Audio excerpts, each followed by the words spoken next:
Welcome to the On-Premise IT Roundtable podcast, the only show that dares to be both on topic and, when there's not a global pandemic, on location. Each time we meet, we bring together a group of IT luminaries to discuss a single concept or premise. In this episode, we're discussing the end times. That's right, the end of computers as we know it. But before we begin, let's quickly meet who's on the panel today. I'm Denny Cherry. Denny Cherry and Associates Consulting. You can find me on Twitter at Mr. Denny. You can find me on the internet at www.dcac.com. Hi, I'm John Alberto. I am a head bottle washer at LogicWorks. We're a managed service provider. I'm on Twitter at 2obeto, the number 2 and OBETO, hard T. And I'm on the internet at absolutelyjohn.com. Hi, I'm Jason Collier. You can find me on Twitter at Bocanuts. I'm currently an analyst over at GigaOM, and I've spent the last 25 years doing tech startup companies in Silicon Valley and Austin. So today we're discussing the fact that computers seem to be exploding. And I don't mean literally exploding. I mean the fact that if you look at how enterprise technology works, if you look at the state of enterprise applications, since like the big data explosion of, a decade ago, basically everything's growing beyond the computer. If I said, hey, I want to have a startup and we're going to index the entire internet. If step one was buy a really big server, you'd just laugh me out of the room, right? I mean, everything these days is way bigger than a server. And it seems like increasingly the kind of technologies that are being, delivered, whether it's from, CPUs like companies from Intel and AMD and ARM, or whether it's interconnects, whether it's, data, whether application monitoring, everything is growing beyond the computer. And it seems like we've reached the end. We've reached the end of relevance for the computer. I'm going to start this off by asking Jason, because I know that you've worked at a company that was developing basically bigger than a computer software. Is this what you're seeing, that it's the end of the server? Yeah, absolutely. I mean, one of the things that, we had kind of had on, kind of the long-term roadmap is, even what if you could build a virtual machine that's bigger than any physical constraints of any specific machine, right? And I think it's going that way with composability. Now, another funny thing that you mentioned was, yeah, if I'm going to buy a computer to search the internet, and I remember specifically in 1995, I actually knew that the guys over at Alta Vista, they had the same financial backers as we did at our startup back then. But Alta Vista was literally proving the power of the DEC Alpha chip because they literally could have one server where they index the entire internet. Of course, it was 1995. So guess what? It was a little bit smaller back then. But as it grew through the, the generations of the, kind of the original .com to where we are today, no specific application, no application in general like runs on a single machine, right? Everything is distributed, but I see that going more and more from actually the disaggregation of the compute components within servers themselves, and having the ability to, basically address things outside of, the physical realms of possibility. That's a very good point. I also see it, if you look at it from a physical standpoint, right? The CPU, something that Jason just touched on right now. The CPUs are going to get to a stage where they'll become very relevant because there's so many other compute components, right, that are taking slices of what a CPU you really used to do back in the day, and they're actually bringing value to making it work for a specific application or for a specific use at that time. I think the Apple M1 chip sort of is showing the way out there, where you have this chip that's by all indications should be vastly underpowered, right? Trouncing everything in its path and being the best chips because it's highly specialized, it's purpose-built, and everybody now seems to want to go that way. If you look at, as we understand it, Microsoft wants to do that with Azure, Google's doing it. Everybody wants to make sure that they're not just dependent on the CPU to do that. And with that goes the server, because the server is always the big CPU, that the Xeon, right? Yeah, one of the things I think is really going to be interesting and really going to change things over the next few years is going to be how this massive growth of distributed computing ends up happening. We're seeing a lot of much smaller applications really hitting the end of their scale, or at least I have. and they can't be scaled up anymore. And we have to go back to the developers and back to the architects and go, hey, cool. So you now need to be able to support this running on 10 different nodes at once. How do you scale this out? How do you have to redesign everything that you've been doing for the last 20 years so that you can make it so that things can scale across all these various machines? Because these machines aren't getting any more powerful. And so we need to be able to scale this broad width of the world now. And on top of that, we need to be able to build in basically time lag as stuff needs to be able to scale across the world, because you may have users in Los Angeles, users in London, and users in Mumbai, and they all need to be able to see the same application. How is your app going to scale across that entire world, especially given the fact that there's 100 millisecond lag between all those various places, because we need to be able to deal with this whole problem of fiber. We can only move light so fast from point A to point B, and so because of that, we have internet lag. And so how people need to start thinking about how they're going to address that as they're building these really dynamic applications and scaling these things out. And how do we deal with this, and how do we process all this stuff? That's a really good point, Denny. I mean, one of the things that I always used to say in one of my talks was when microseconds matter, the cloud's only 88 milliseconds away, right? And it's one of those things from a computational perspective, and you see this a lot, deployed on edge compute, where you're moving the computational decisions as close to the data that where that decision needs to be made, right? And it really does comes down to those latencies, where best is it to make that decision? An example of this, if you've got, a car like a Tesla that's got autopilot on it, guess what? You probably don't want it making a decision on whether or not it should brake or apply the auto brake or swerve out of the lane to avoid getting hit. You probably don't want that being made in the cloud. At this point, especially if you got lousy cell coverage where you're driving.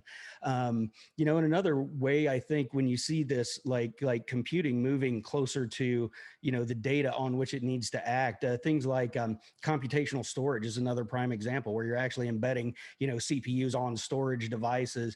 And, there a lot of the CPU makers now are even putting, kind of these high speed lanes in to where you can get access to FPGAs, or getting access to, like what we've seen, with Optane and PMEM, being able to get, closer access and closer to the CPU access of these additional computational devices. John, what you said about M1 is a prime example. And, Apple does a really good job of advertising, look, hey, it's not just the CPU anymore. We've got this neural net processor. We've got, graphics chips. We've got all this stuff where, the closer, the tighter we integrate that stuff, the more computational power we can have, within the system, but also more importantly, without, outside of the system, going back to the, scaling out, not scaling up as the real vector for scalability now.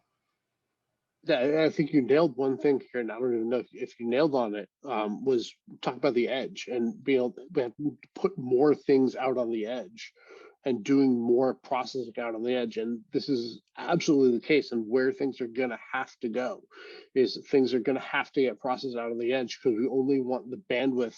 We're only going to have the bandwidth to send up what we need to send up. Whereas a lot of the times in the past, it's been, let's just send everything, and we'll deal with it at the data center. Well, we no longer have that option. So I was talking to one company a while back, and they were monitoring spin bicycles at Spin Studios, and their original design was to send everything from the bike.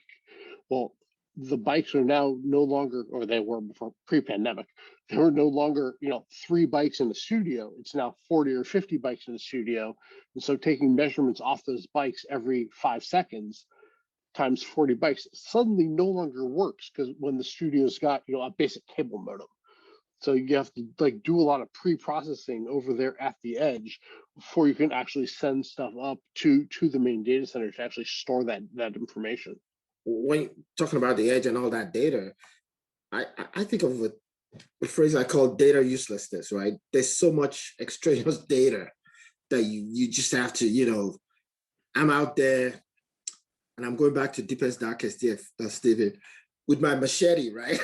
and I'm just hearing all that stuff. We don't need this stuff, right? Because a lot of it is just like you said, if you have those 40 bikes, most of the information there really doesn't need to be uploaded to the cloud. It doesn't make any sense anymore. You need the data that's going to be valid to either improve the product or data that you can monetize. You don't want to know that the bike's just laying out there, or, some guy's doing it at 2 miles an hour, whatever. You need data that can actually bring value to your enterprise. And coming closer down to each, we used to call it back in the operational unit, organizational unit, or whatever that business unit is, lets you take the data that's useful at that level, right, and push that out to where, to the cloud, where to the data center, where the data guys can actually make it actionable and make business decisions based on it. But another thing I look at when we think about this is, we've talked about latency. I'm thinking of management overhead, and I'm also thinking about security, because all of a sudden we're running into problems. I mean, I tweeted yesterday about some guy hacked into a water processing plant and just screwing around, just mucking around, and took away safety measures. I mean, we need to secure this thing. So unfortunately, it was Windows. So damn. I know, right? I'm like, no, please don't let it be Windows. But yeah, it was Windows. And they got in through TeamViewer. I mean, God, so security comes into it, and that's something else I think we're going to have to look at. But I don't know. What do you think? I totally agree. I mean, security is one of those big aspects of it. And then, kind of getting back to that data that you need. I had a specific edge deployment that we had deployed at my last company, and it was in a grocery store chain, right? And here's the thing, they had like 7,000 grocery stores, right? So, and then one of those edge use cases was they had about probably 130 refrigeration units in each one of those stores. And if it's basically pulling that thing, each one of those 130, each times individually, like every second, that's a lot of extraneous data that you don't need, right? So it came down to like the application that was designed where data was processed at the edge. It only really reported the anomalous data up through, into the cloud, right? It's because nobody cares if the refrigerator is working correctly. Nobody cares, right? That's good. That's how it's supposed to do it. You want to know if something has gone wrong, right? And so they really, developed the application around monitoring that, because, you think, oh yeah, 130, that's not too bad. Now you take 130 over 7,000 different stores. Now you got a different scale that you're dealing with. Yeah, and this is one of those things that comes into the Utilizing AI podcast that I do as well. This idea that, it sounds counterintuitive, but, AI processing has basically increased the amount of data in order to decrease the amount of data. And it sounds weird, but that's actually what's going on. So whereas it used to be that we would have sort of hard-coded rules, like let's say like an edge device, right? We would have hard-coded rules that would say only send things above severity 4 into to escalate, and throw everything else out in the trash. Now with AI at the edge, what we're doing is we're saying, let me see everything above severity 2. Let the AI system process those things and escalate what it thinks need to be escalated to the cloud, and then deal with those things. And that's a very different situation. And what the output is essentially we're using a lot more data, but there's actually less data traversing the network. And this kind of goes to some of the things that we're talking about, like what Danny was talking about having data in multiple locations. You're talking about latency over the internet, Jason. All that stuff is kind of like just-in-time data in a way, right? It's like just-in-time manufacturing, just-in-time data. And it seems to me, though, just to kind of bring this back to the end of the server, it seems to me that we're scaling basically everything. So we have like multiple CPU cores, like many cores in a CPU. We have many lanes of I/O within the server. We have multiple CPUs working together, multiple servers working together, multiple servers within a rack working together. So we've got rack scale architecture. We've got multiple racks, data center scale infrastructure. We're scaling outside the data center. We're scaling across the internet. We're scaling everywhere. And we're even scaling to the edge. So it seems like the entire compute environment, every element, right down to the CPU core, is scaled. In fact, even the cores themselves are scaled because we've got hyperthreading, right? So you're running more than one thread on a core. Everything's scaling, right? Yep, that's and that's kind of the way it's had to go that way, right? I mean, the tremendous growth of the internet, like I said, back in 1995, you could run it all on like one server. I was showing like, look how beefy this alpha server is. Yeah. And then guess what? I went back to the guys at Digital back in like, I think it was like 96, 97. And that one server went to basically 4 rows of 40 racks that were doing it because of the scale. Guess what? It could do it in 1995, and in like 1997, a short 2 years later, it couldn't be done. So they were already scaling it out then, right? And everything has to be scale out to keep up with what it is. Now, the real important thing though is application developers have to keep up with the scale out trends, right? We don't write applications like we did in 1995, thank goodness. Even though there's still certain applications that always float around, they're still running, single thread and can only, access a specific amount of RAM. But, really honestly, the application development and deployment. Another thing you got to think about, scale out, it's great, solves a lot of problems, but also one of the problems that it really creates is now how do you deploy an application across thousands of machines that are globally distributed, right? Now it's a different animal. And so it solves a lot of problems and it creates a lot more. So it's interesting how this ecosystem of kind of, the hardware operating environments all tend to scale, and then how that is then answered by the application developments going on in the space as well. Yeah, the whole process of deployment is a whole new bear that a lot of companies and a lot of people are just starting to realize is something they need to actually look at, because you can't just drag and drop, copy and paste like you did 20 years ago, and voila, it's magically deployed.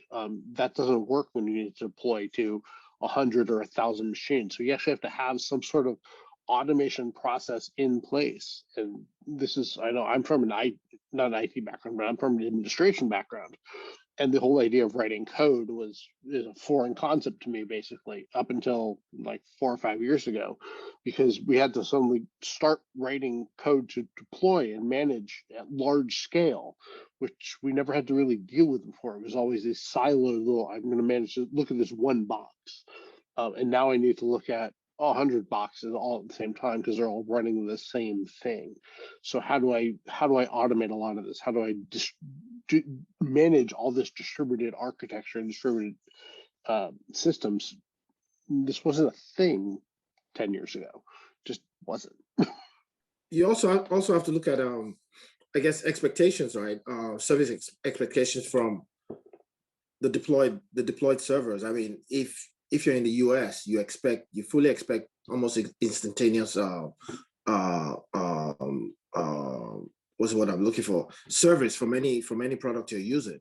If you're in Burkina Faso, you know it's coming over on a slow boat, right? So you sort of expect that as well. So your data, your services have to be dynamic enough to recognize whatever location you are geographically or whatever the local prevailing service conditions are in order to have that service put out there. Plus, you also have to think about the security of not just the data, of not just your physical plant, but also the compute. And right now, I think that's with distributed services going back and forth, that's something that we're going to have to look at a very, very close rate when you're deploying outside of relatively secure environments where you know physically somebody can come in and yank whatever's out there, and all of a sudden you're prone to a hack. I mean, look at SolarWinds, where they did that in the supply chain and introduced malware into that. That's something else we also have to watch for, I think. Yeah, I think one of the other interesting kind of an intriguing areas where we're starting to see some, companies really come out and start to shine that's also kind of going toward this scale out trend in general are the composable infrastructure style companies, and composability is getting to a piece now where used to, if you needed like GPU compute, you would basically throw some a couple of GPU cards into a 2U server, and then but what became of it was it wasn't dynamically reconfigurable. You couldn't do a lot of things with it. And now we're starting to see that where you can get these, PCI switch aggregation units and things like that, where you can say, oh, I got an application where I need to do neural net training. I don't want to use these Tesla GPUs to be able to do that. Okay, well, that's great. How do you pull off this without going to 3 weeks of hardware reconfig to do it? And, there are companies that are starting to come out now that are actually being able to do that, where you've got the capability of saying, oh, I want to boot this up and I want to give this access to 20 different GPUs, even though it's a 2U server, right? Going out and being able to create then an application kind of on demand, and then just tear it down and build up another one, and keep using those same resources, but in a very dynamically reallocatable way. I think that's another area where, it's really, with this composable infrastructure, you're starting to see, kind of some of these really unique uses for it that I think are going to be the standard way that we do data center deployments, in the next over the next 5 years. Yeah, it does seem to be that's the direction that things are heading. We've just seen here in the last couple of weeks the AMD third generation, the EPYC, as John mentioned, CPUs. We've seen now the Xeon Scalable third generation CPU launch. We are going to be hearing at the upcoming Tech Field Day event here in April. At the end of April, we're going to be hearing from Micron talking about CXL. We're going to hear about Xilinx talking about DPUs. A lot of this stuff is really oriented toward exploding the server, and not only that, but as you were saying, Jason, earlier, having the server be a lot more than just a box that has CPUs in it. Having the server be a box that has lots of different specialist processors and connecting to other specialist boxes. And, I guess that's the new server architecture, right? It's going to be something that's massive and scalable. Without a doubt. And I think it's almost a greenfield right now. If you look at companies like you mentioned, Xilinx, you mentioned the DPUs, you mentioned Micron. All of a sudden, they can take, if they want, an ARM product, right? And so customize that it becomes theirs, right? And if Intel's not careful, probably in the next few years, right, create their own server chips that can actually create a function, right, where they can then sell that as a composable piece of of some architecture that some user might want in the future, I think. Yeah, the industry is getting pretty interesting as well. I mean, there's more, like even NVIDIA, who you traditionally think of as, the GPU provider. Well, if you look at a lot of the acquisitions NVIDIA has done over the last few years, they're buying a lot of the kind of operating environment, buying a lot of switch OSs. They bought, Mellanox to get into basically that high bandwidth switching between nodes, and now they bought ARM. Right. So, I mean, it's pretty clear that NVIDIA is positioning itself to be in that CPU market with, Intel and AMD. And one of the most fascinating things I find about this is when you look at the financials of the companies, NVIDIA actually has a larger market cap than both Intel and AMD combined. So it's going to be pretty interesting what's going to happen in this CPU and the server market over the next few years, and see what new entrants are going to be there, and then what kind of merger and acquisition possibilities are actually out there in the marketplace. Well, point of order: they haven't bought ARM yet. They have offered to buy ARM. True enough.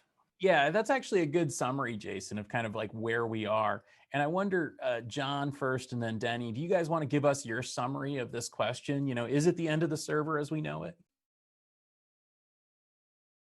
Without a doubt, I think it is. Not only is it the end of the server as we know it might be the end of the server CPU vendors as we know them. Because if you look at the large guys, they're going towards their O&O, owned and operated chips as well. So the Microsoft of the world with Azure, Google with the Google Cloud, Oracle has Spark, right? But everybody's going to be doing something, and they might not be going towards using a regular CPU. They're going to be using their own CPUs. They'll be highly specialized and delivering the product, the services that they want, and hopefully maybe customizable, configurable, and using AI to tie everything together for specific customers. Yeah, I think it's going to be a while still, but yeah, I think the server is going to be just dying, if not going to be dead in the next few years. Especially as we have cloud environments from Azure, AWS, GCP. Those are going to be the big three we're going to see, and how we're going to see everything being used and available. And that's a lot of things moving towards these large public clouds. Companies are still going to need some sort of private cloud on-prem, either on-prem or at a colo or something like that. But I see the majority of things going into these large public clouds, just because these guys have the capital to be able to do things at absolutely massive scale that you just can't do yourself. You can't do at a small shop. I can't buy 10,000 servers and deploy them, and I certainly can't do it at the cost that one of the big three is able to do it at. So these guys are going to radically drive down the cost of doing things, and as things get cheaper, they're going to be easier and easier for people and companies to be able to do. And I think that's going to be a great thing for the industry as a whole. Yeah, absolutely. Well, thank you so much, guys. I think that this is absolutely reflective of the way that the industry is heading. And I'm really personally excited that, three people with such diverse backgrounds as the three of you really are seeing similar trends in each area of the industry that you're working in, whether it's, developing, hyper-converged, solutions, developing managed services, or dealing with big data and analytics workloads. All of us are seeing the same trend, which is that everything is getting bigger than the server, everything is busting out of the server, and it doesn't really matter where you look, you'll see it. And, certainly from my perspective as a storage guy, I'm seeing that too. I mean, you look at, what companies like, everybody from like Pure Storage and, Dell EMC all the way to, Scality and people like that. Everybody's scaling beyond the box. And that's good. That's a good architectural trend. And I think it's a trend that's going to continue. So there you have it, folks. It's the end of the server as we know it. And I feel fine. Thank you for listening to the On-Premise IT Roundtable podcast. If you enjoyed this discussion, remember to subscribe, rate, and review the show, since that really does help our visibility. No kidding, it really does. And please share this show with your friends. This podcast is brought to you by GestaltIT.com, your home for IT coverage from across the enterprise. For show notes and more episodes, go to GestaltIT.com/podcast. Thanks, and we'll see you next time.